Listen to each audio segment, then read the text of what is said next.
ये आकाशवाणी रायपुर है। प्रादेशिक समाचार बुलेटिन के साथ मैं निशा नेयर।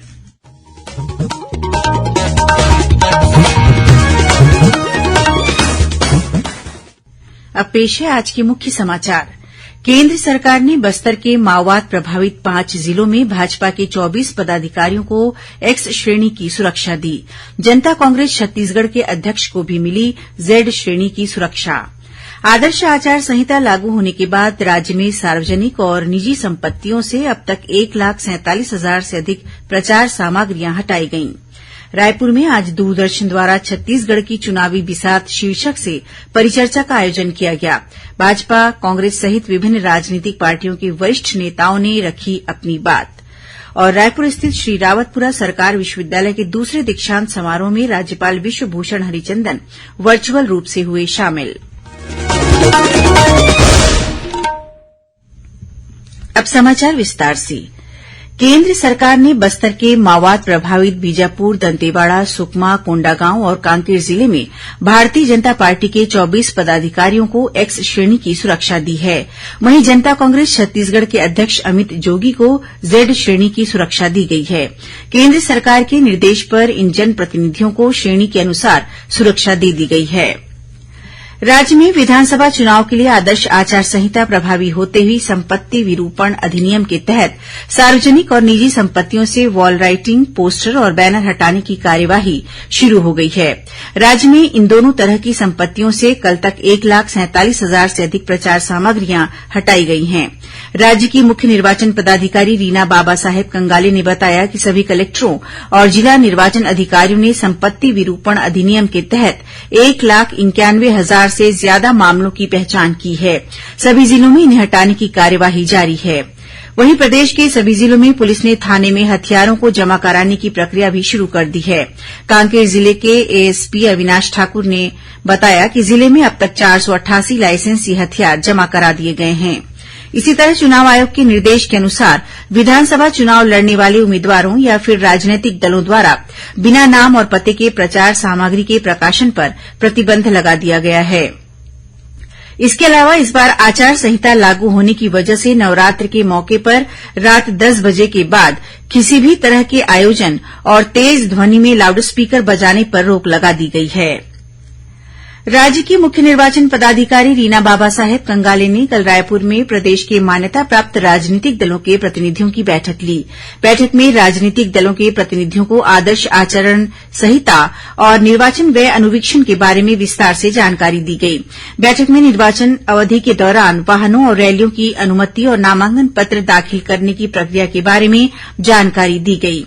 वहीं विधानसभा चुनाव के दौरान विभिन्न माध्यमों से प्राप्त होने वाली शिकायतों के सॉफ्टवेयर के माध्यम से त्वरित निराकरण करने के लिए कल 12 अक्टूबर को रायपुर स्थित मुख्य निर्वाचन पदाधिकारी कार्यालय में प्रशिक्षण आयोजित किया जाएगा। विधानसभा चुनाव को देखते हुए आकाशवाणी समाचार रायपुर की ओर से प्रदेश के सभी विधानसभा क्षेत्रों के बारे में विस्तार से जानकारी देने के लिए एक श्रृंखला शुरू की गई है। इसी कड़ी में पेश है पाटन विधानसभा क्षेत्र के बारे में हमारे दुर्ग संवाददाता की एक रिपोर्ट।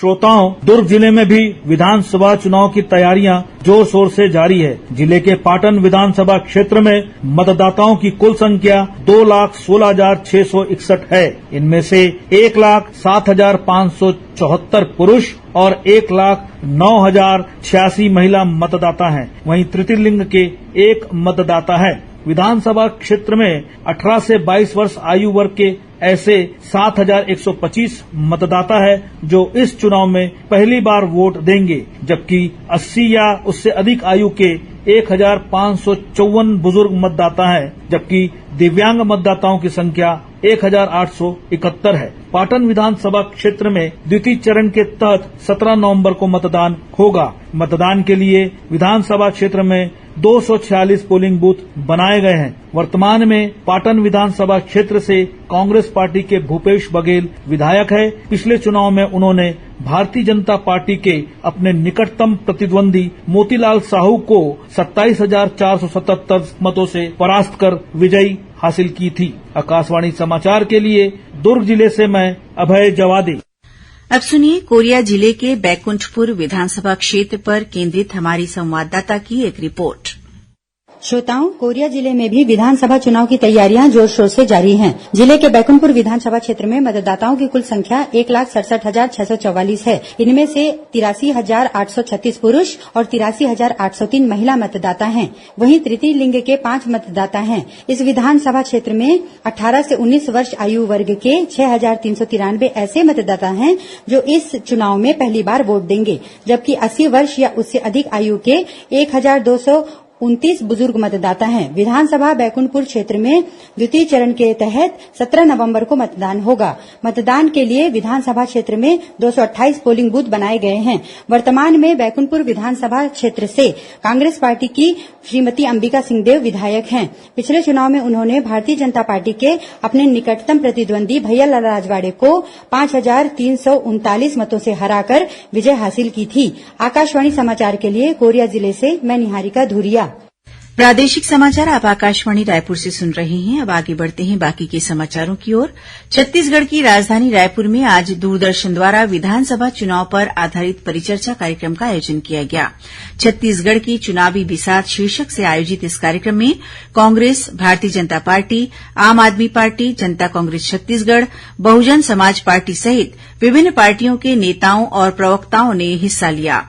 कार्यक्रम में राज्य के पूर्व मुख्यमंत्री और भाजपा के राष्ट्रीय उपाध्यक्ष डॉक्टर रमन सिंह ने कहा कि भाजपा छत्तीसगढ़ का यह विधानसभा चुनाव सामूहिक नेतृत्व में लड़ रही है। उन्होंने आरोप लगाया कि बीते 5 सालों में छत्तीसगढ़ की पहचान देश भर में भ्रष्टाचार और घोटालों के प्रदेश के रूप में बनी है और ये 5 साल कांग्रेस के कुशासन के कारण जाने जाएंगे। वहीं भाजपा के प्रदेश अध्यक्ष अरुण साव ने कहा कि कांग्रेस ने छत्तीसगढ़ को बीते 5 सालों में भ्रष्टाचार, अपराध और नशे का गढ़ बना दिया है। कार्यक्रम में मुख्यमंत्री भूपेश बघेल ने कहा कि राजनीति को खेल भावना से लेना चाहिए। उन्होंने कहा कि खेल से वे मानसिक रूप से स्वस्थ रहते हैं। उन्होंने आरोप लगाया कि केंद्र सरकार सभी सार्वजनिक उपक्रमों का निजीकरण करना चाहती है। वहीं कांग्रेस की राष्ट्रीय प्रवक्ता राधिका खेड़ा ने पिछले 5 सालों के दौरान राज्य में कांग्रेस सरकार की उपलब्धियों को गिनाते हुए कहा कि पिछले 5 सालों में छत्तीसगढ़ में महिलाओं के खिलाफ अपराध कम हुए हैं। कार्यक्रम में पूर्व मंत्री और विधायक बृजमोहन अग्रवाल और नगरीय प्रशासन मंत्री शिव कुमार डहरिया ने भी अपने विचार रखे। रायपुर स्थित श्री रावतपुरा सरकार विश्वविद्यालय के दूसरे दीक्षांत समारोह में आज राज्यपाल विश्वभूषण हरिचंदन वर्चुअल तरीके से शामिल हुए। उन्होंने डिग्री प्राप्त करने वाले विद्यार्थियों को शुभकामनाएं देते हुए कहा कि राष्ट्र हित को सर्वोपरि मानते हुए कार्य करें और समाज और राष्ट्र की निरंतर सेवा करें। समारोह में 31 विद्यार्थियों को डॉक्टरेट, 36 को स्वर्ण पदक और 2,664 विद्यार्थियों को स्नातक तथा स्नातकोत्तर की उपाधि प्रदान की गई। बिलासपुर से नई दिल्ली के लिए सीधी विमान सेवा की सुविधा इस महीने की 31 तारीख से शुरू हो जाएगी। सीधी फ्लाइट की यह सुविधा सप्ताह में 3 दिन मंगलवार, गुरूवार और शनिवार को उपलब्ध रहेगी। वहीं बिलासपुर से प्रयागराज के लिए भी विमान सेवा इन्हीं दिनों में उपलब्ध रहेगी, क्योंकि एक ही विमान अलग अलग समय में बिलासपुर को इन दोनों शहरों से जोड़ेगा। भारतीय जनता युवा मोर्चा भाजयूमो के राष्ट्रीय अध्यक्ष तेजस्वी सूर्या ने छत्तीसगढ़ पीएससी मामले के परिप्रेक्ष्य में छत्तीसगढ़ उच्च न्यायालय के फैसले को समूची प्रक्रिया में सुधार की दिशा में ठोस पहल की शुरूआत बताया है। भाजयूमो प्रदेश इकाई के परिवर्तन उद्घोष कार्यक्रम में शामिल होने के लिए आज सुबह रायपुर पहुंचने पर श्री सूर्या ने पत्रकारों से चर्चा करते हुए कहा कि छत्तीसगढ़ पीएससी में कथित रूप से हुए घोटाले के मुद्दे को भाजयूमो की प्रदेश इकाई ने जोर शोर से उठाया और न्याय मांगने का काम किया। इसके परिणाम स्वरूप छत्तीसगढ़ उच्च न्यायालय से न्याय मिला और पीएससी में हुई 18 नियुक्तियों पर उच्च न्यायालय ने रोक लगा दी है। आकाशवाणी समाचार रायपुर द्वारा छत्तीसगढ़ के 7 जिलों रायपुर, सक्ती, सारंगढ़, बिलाईगढ़, मोहला, मानपुर, अंबागढ़ चौकी, मनेन्द्रगढ़, चिरमिरी, भरतपुर, खैरागढ़, छुईगदान, गंडई और गौरेला, पेंड्रा, मरवाही से अनुबंध के आधार पर अंशकालिक संवाददाताओं के लिए आवेदन पत्र आमंत्रित किए जा रहे हैं। आवेदन प्रपत्र समाचार सेवा प्रभाग की वेबसाइट www.newsonair.gov.in के वैकेंसी सेक्शन और आकाशवाणी समाचार रायपुर के ट्विटर हैंडल CGAIR न्यूज से भी डाउनलोड किया जा सकता है।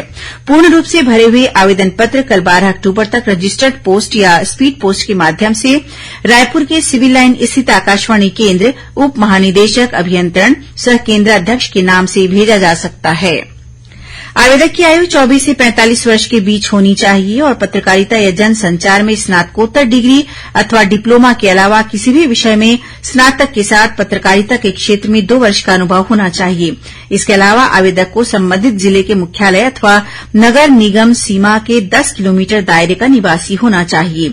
साथ ही कम्प्यूटर और इंटरनेट का कार्यसाधक ज्ञान होना चाहिए। केंद्र सरकार, राज्य सरकार या सार्वजनिक क्षेत्र के कर्मचारी और राजनीतिक दल के सदस्य आवेदन करने के पात्र नहीं हैं। छत्तीसगढ़ माध्यमिक शिक्षा मंडल द्वारा हाईस्कूल और हायर सेकेंडरी मुख्य तथा अवसर परीक्षा के लिए फॉर्म भरने की प्रक्रिया शुरू हो गई है। सामान्य शुल्क के साथ परीक्षार्थी 31 अक्टूबर तक फॉर्म भर सकते हैं। निर्धारित तिथि के बाद विलंब शुल्क और विशेष विलंब शुल्क के साथ भी परीक्षा फॉर्म जमा किए जा सकते हैं। वहीं मंडल द्वारा संचालित डीएलएड पूरक परीक्षा के लिए विशेष विलंब शुल्क के साथ ऑनलाइन परीक्षा फॉर्म भरने की अंतिम तिथि 20 अक्टूबर तक बढ़ा दी गई है। अंत में मुख्य समाचार एक बार फिर।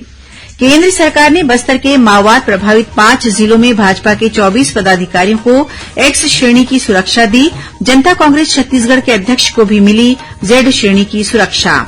आदर्श आचार संहिता लागू होने के बाद राज्य में सार्वजनिक और निजी संपत्तियों से अब तक 1,47,000 से अधिक प्रचार सामग्रियां हटाई गईं। रायपुर में आज दूरदर्शन द्वारा छत्तीसगढ़ की चुनावी बिसात शीर्षक से परिचर्चा का आयोजन किया गया। भाजपा, कांग्रेस सहित विभिन्न राजनीतिक पार्टियों के वरिष्ठ नेताओं ने रखी अपनी बात। और रायपुर स्थित श्री रावतपुरा सरकार विश्वविद्यालय के दूसरे दीक्षांत समारोह में राज्यपाल विश्वभूषण हरिचंदन वर्चुअल रूप से हुए शामिल। इसी के साथ प्रादेशिक समाचार बुलेटिन समाप्त हुआ। नमस्कार।